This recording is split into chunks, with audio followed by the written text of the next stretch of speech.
Sarah and Lee from Okanagan Ranch and Fence Supplies, and this morning I thought we'd just have a little chat to you about the newest virtual fencing product that's been on the market for some years from Gallagher E. Shepherd, and we are now very pleased to be able to sell, and as well, along with the sales of this product, we also do the full meal deal of support systems of getting you trained, getting you familiar with the dashboard, how you can use the eShepherd and that kind of thing, and as well for any issues going down the road. So just a little bit overview of the eShepherd here.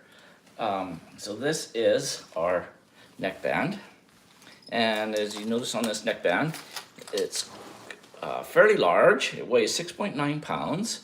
And it's attached, the neckband is attached with two chains. And these chains are adjustable. So we adjust it to the size of the livestock by shortening it or lengthening it. And when you're originally want to put a neckband on a cow, you take it apart, and it's better when you have them in a squeeze. One person on this side, like Sarah's gonna grab right here, and then we clip it together. And then that's the neckband is clipped in. Now, once that's clipped in as well, we have these fancy clips, these locking clips. They just go into this neckband here, and we lock it into place. I'm not going to lock it right now because you got to use a little screwdriver to take it off. So in the fall time or whatever your grazing season is, if you want to remove the neckbands, you just take the clip out, and you can recycle it again and reuse it again as well. This top of the neckband here, this is a breakable piece. I believe the breaking strength of this is 750 pounds. So for instance, if a livestock got branch caught underneath here and they were caught up, this will break away. So these neckbands as well, you need your calves to be at least 450, 500 pounds if you're going to put it on calves. So basically you're just collaring the livestock, which is an interesting fact anyhow, because with these neckbands, the cows are collared and they're controlled virtually by a virtual fence. The calves move ahead of the cows, and they're getting the very best of the best. They're getting the ice cream of the crop. And so what we've been finding from producers, ranchers, is so their calves are coming in way heavier in the fall time than they have previously, up as 80 pounds or even perhaps more of extra weight gain on their calves. So I mean, that's a very good stat to show how effective that these neckbands can manage your ranch, and as well you're gaining more profitability from them. So to turn them on. Maybe I'll just pause for a sec here because we got a bunch of people just came on saying hi. We got 30 of you guys in here, so that's super exciting. We're just gonna circle back to tell all of you new folks what we're doing here today. So I'm Sarah, and this is Lee, Okanagan Ranch and Fence Supplies. Hello to everybody that's just puttering on saying hello. So we are talking right now about virtual fencing for cattle. So that's what this cool puppy here is. So at the beginning, who's talking about what this actually is. So it's a neckband that goes around the cattle's neck, and then you put this on the cow. It weighs a decent amount, but cows are big, so like not a big deal. And then you actually draw your fence lines virtually using your laptop or your smart device. And then these neckbands, which are solar powered, so this is the solar unit here.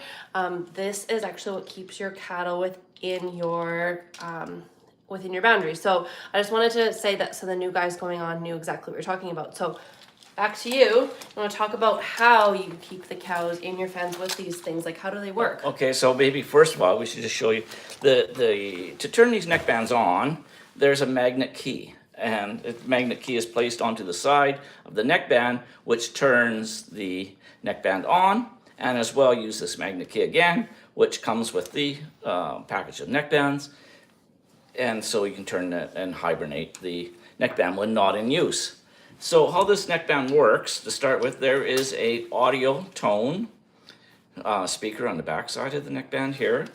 And then these chains, as I mentioned before, the chains, one is positive and one is negative. So similar to electric fence system, when a virtual fence is out, originally what happens is you put your virtual fence, and these neck bands as well are controlled GPS by GPS tracking within like 3 feet or so. And then when the cow is reaching that virtual fence, it gives an audio tone.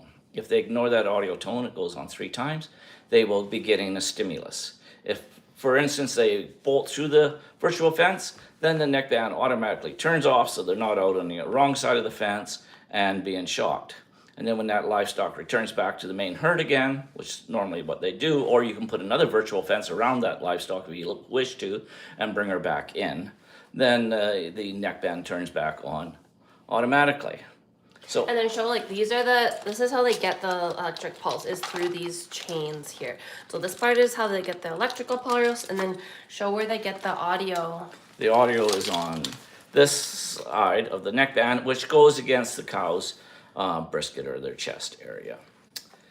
So that's just a little overview on virtual fencing. The dashboard for eShepherd is quite easy to work with, and we have Adam. He's our tech guy who's on board with us, and Adam does all the onboarding and helps the ranchers and farmers learn how to use the system. Any issues that come up as well, Adam will help them with that. So there's 2 types of neck bands as well. One is if you have very good cellular connectivity in your area for at least 70 to 75% of the area you want to graze, then you can use a cellular neck band. But if you don't have any cellular connectivity, then you're using a LoRa neck band, which will require a base station to communicate with the cellular tower. Now, perhaps some areas are even so remote that you're not communicating at all, and that's where we use a Starlink as the intermediator to communicate with the through Starlink, and then comes back to your smart device so that you can control your paddocks. So if you need to set up Starlink, maybe chat a little bit about like what you need for power supply for Starlink, because Starlink needs a couple things. So yeah, can you chat about that? Yeah, so with Starlink as well, Starlink is a super interesting device. Where we're at right now, actually, for our internet, because we live rurally, we use Starlink ourselves. And so Starlink Mini is what's on the market right now as well, because they're a little smaller, they use less energy, but they still require 300 watts of solar panel in when there's adequate cover. So in the wintertime, you might even require more than 300 watts. You likely will require more than 300 watts of solar panels.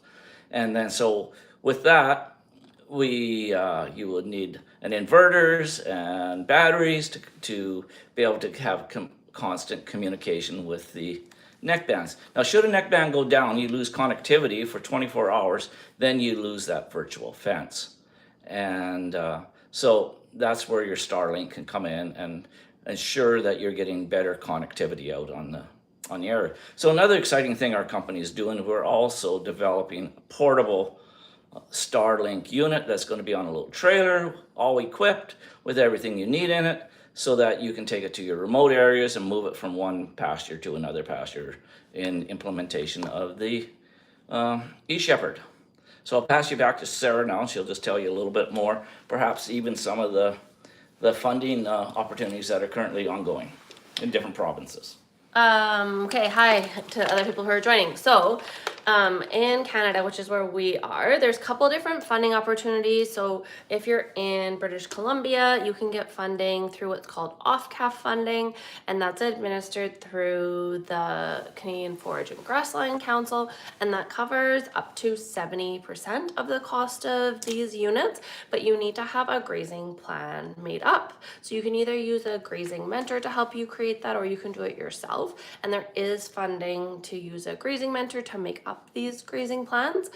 There's also funding if you have an environmental farm plan, and then you can get funded through the riparian and grazing best management practice category, and then that will cover the partial cost of these units. And then there's funding programs all throughout Canada. Different agencies administer the off-calf funding depending on what province you're in, and in the US there's funding too. So I think, do you have anything else? Anybody have any questions? You have anything else? No, I think that's just a little introduction, and thank you folks for joining us, and hopefully we can chat. Check us out, Okanagan Ranch and Fence Supplies. .ca and .com, I think.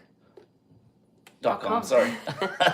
And we'd love to chat to you and talk more about eShepherd or any of our other cool products. Our company's a little niche company. We also do solar off-stream watering and the likes of that are great products that accompany virtual fencing, eShepherd. Where are you from? Somebody asked. So we are in the sunny Okanagan in Armstrong, British Columbia. But we ship all over Canada, and we'd be happy to chat about that. All right. Thanks, guys. Talk to you later. Bye.